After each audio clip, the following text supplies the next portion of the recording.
Neville Goddard taught something that many people find both profound and incredibly simple. You get what you focus on. It's a truth that lies at the heart of his teachings, and yet it's one that so many people overlook in their daily lives. We're constantly focusing, all day, every day. Our minds are always tuned into something, whether we're aware of it or not. And the most powerful thing Neville ever said about this is that where your attention goes, your reality flows. Think about that. If you're always focused on lack, on what's missing, on what's wrong, then your life will reflect more of that. You won't just be thinking about problems, you'll actually be living them. But if your attention shifts, even slightly, to what is possible, to what you love, to what you desire, then slowly, but surely, your world begins to reshape itself around those ideas. Neville wasn't just making this up. He wasn't guessing. He believed deeply in the law of assumption. The idea that what you assume to be true in your imagination, if held with faith and persistence, must become your reality. He would say, assume the feeling of the wish fulfilled. Not just think about it, not just hope for it, but actually live from the end. Feel what it feels like to already have what you want. Why?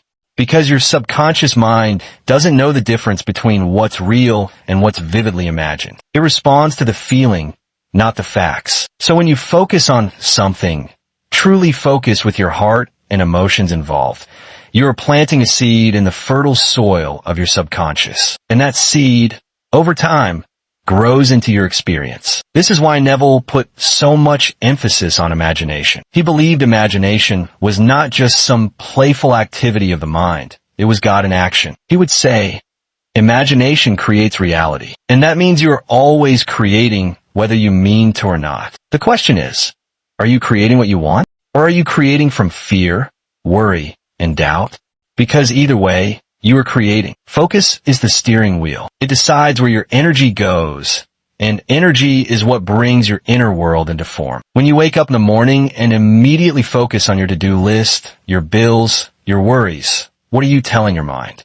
You're saying, this is what matters. This is what I expect. And your reality responds accordingly. But if you take just 5 minutes, 5 quiet minutes to close your eyes and imagine the day going well, to feel ease, to feel success, to feel gratitude, everything begins to shift. Neville practiced this constantly. He would visualize outcomes before they happened. He told stories of imagining a letter arriving, and then it did. He imagined speaking on a stage, and then invitations came. He imagined abundance, and it flowed to him in strange, effortless ways. And he always said it wasn't magic. It was law, the law of consciousness, the law of focus. Whatever you give your dominant attention to must come into form.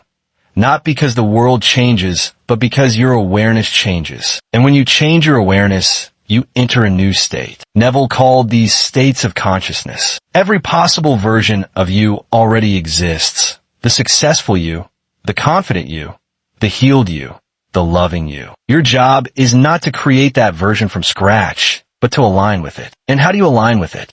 Focus. You don't try to fix the old version. You simply withdraw attention from it and place your attention on the new version, the one that already has the result you desire. And you do this again and again until it feels natural. At first, it might feel fake. It might feel like pretending. But Neville insisted that this pretending is actually creation. You're impressing the subconscious, and the subconscious, being impersonal and powerful, must accept the impressions you give it, especially when those impressions are felt with emotion and repeated consistently. So every time you dwell on a worry, you're impressing the subconscious. And every time you feel grateful for something you haven't yet seen in the physical world, you're doing the same. The difference is that one direction creates more struggle, and the other creates more flow. This is why Neville spoke so much about faith. Not blind faith, but inner conviction. You must believe in the unseen, not because it makes logical sense, but because you've chosen to make it real within you. He taught that if you can feel it in imagination,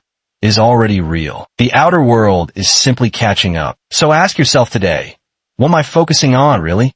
Not just in words, but in feeling. Am I focusing on lack, or am I focusing on fulfillment? Am I focusing on being a victim of circumstances, or am I focusing on the creative power within me?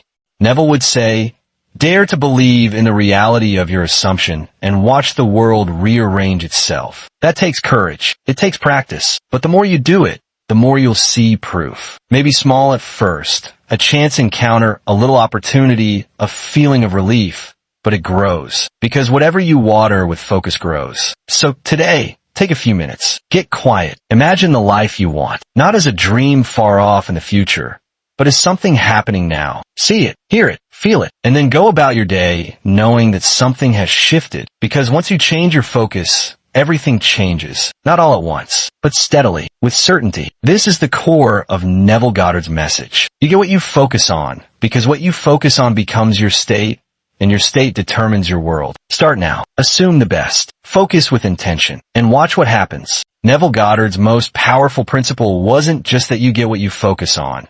It was that you must live from the end. This simple idea holds the key to transformation. Most people try to create change by working harder, hustling more, or waiting for outer signs to appear. But Neville taught something radically different. He said, don't wait for the world to change. Become the version of yourself who already has the thing you desire. And live from that version now. That means, if you want to be successful, you don't wait for a bank balance to prove it. You start feeling, thinking, and behaving like a person who is already successful. If you want love, you don't wait for the perfect partner to show up.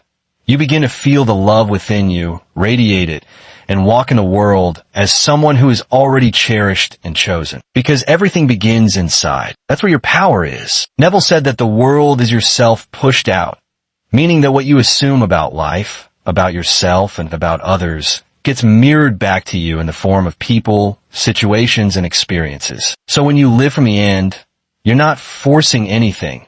You're aligning your internal world with the outcome you desire, and the outer world responds. Maybe not instantly, maybe not in the way you expect, but always in accordance with your inner state. This is why he emphasized assumption over effort. Because when you assume something to be true, with feeling, with certainty, with repetition, the subconscious mind begins to accept it. And as it accepts it, it orchestrates the conditions needed for it to become visible. That's how reality changes. Not by struggle, but by alignment. Living from the end isn't just about visualizing outcomes. It's about being that version of yourself. Every day, in your thoughts, in your words, in your reactions. It's about catching yourself when you start to doubt or fear, and gently reminding yourself of your chosen end. Neville didn't mean that you should lie to yourself. He meant that you should tell the deeper truth. The truth of who you really are beneath all the conditioning, the doubts, the past failures. You are not your circumstances. You are the operant power, and what you accept as true becomes true for you. He would say that imagination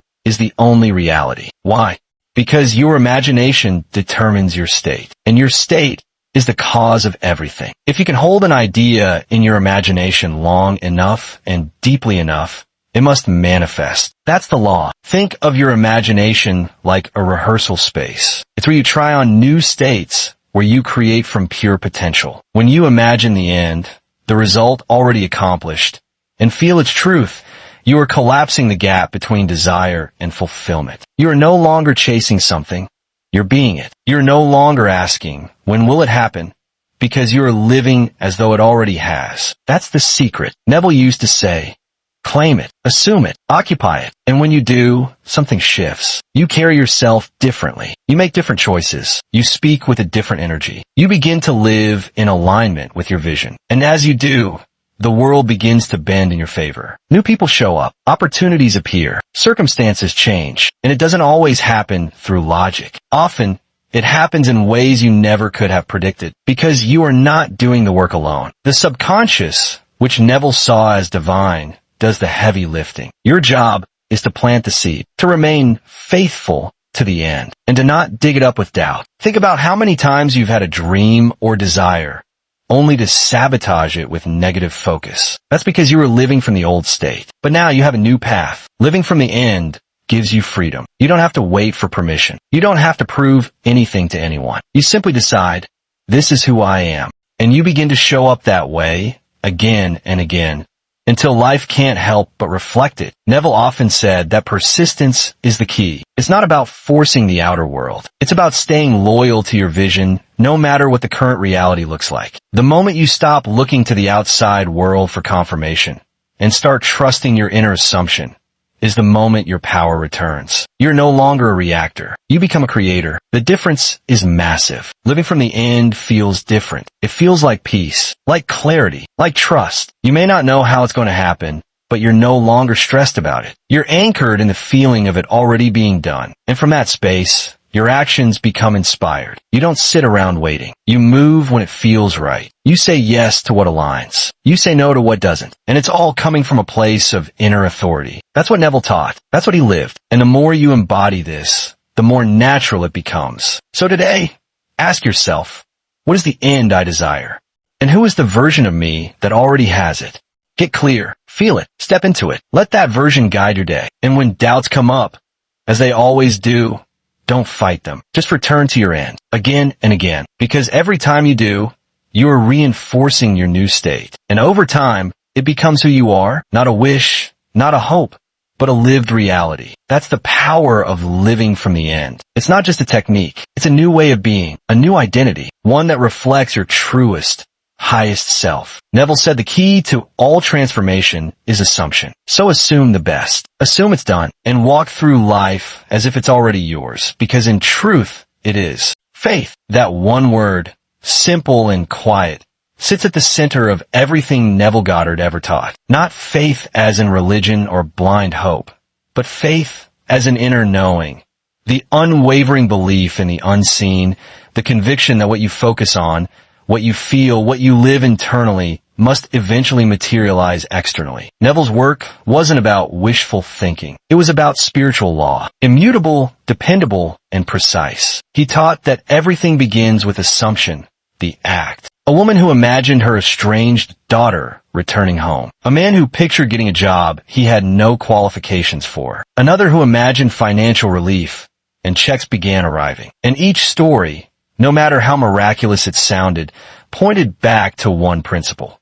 They assumed it real and persisted in that assumption with faith. Not because the world gave them permission, but because their inner world said yes before the outer world could argue. And that is the secret most people miss. They believe the facts of their life are final. That what is showing up now must continue showing up. But Neville taught that facts are just the shadow of a previous state of mind. You're never trapped by what is. You're only ever influenced by what you choose to believe next. Faith is that choice. And it's a choice you make moment by moment. Every time you react to fear, you reinforce the old. But every time you respond with faith, with stillness, with conviction, with calm expectation, you reinforce the new. And that reinforcement, over time, becomes embodiment. Faith isn't loud. It doesn't have to scream or convince. It just rests in knowing. Like the farmer who plants a seed and doesn't go digging it up every day to check. He waters it, he nurtures it, and he trusts the process. That's the kind of faith Neville taught.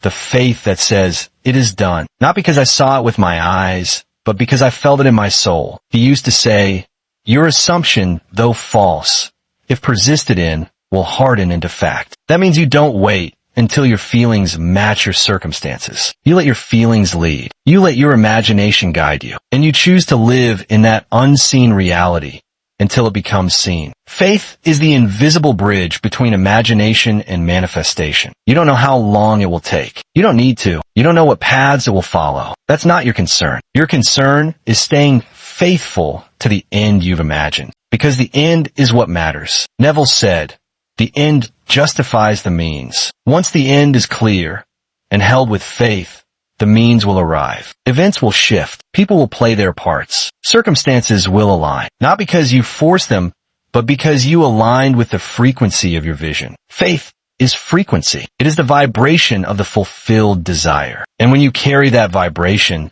you become magnetic to the very thing you once chased. That's the paradox.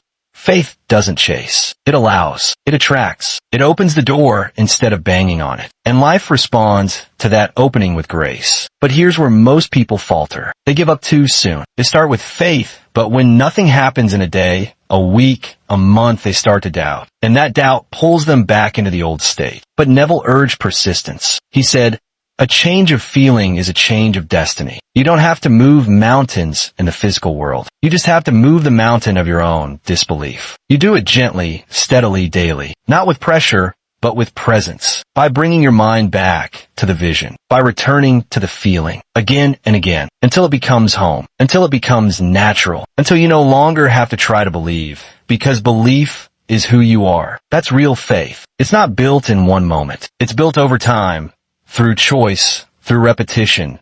Through quiet confidence. Faith doesn't always feel euphoric. Sometimes it feels like patience. Sometimes it feels like boredom. Sometimes it feels like choosing to smile when nothing has changed. It is active participation in your own transformation. It is the art of focusing on the unseen with such clarity and emotional richness that the seen is forced to conform. That is the power you hold.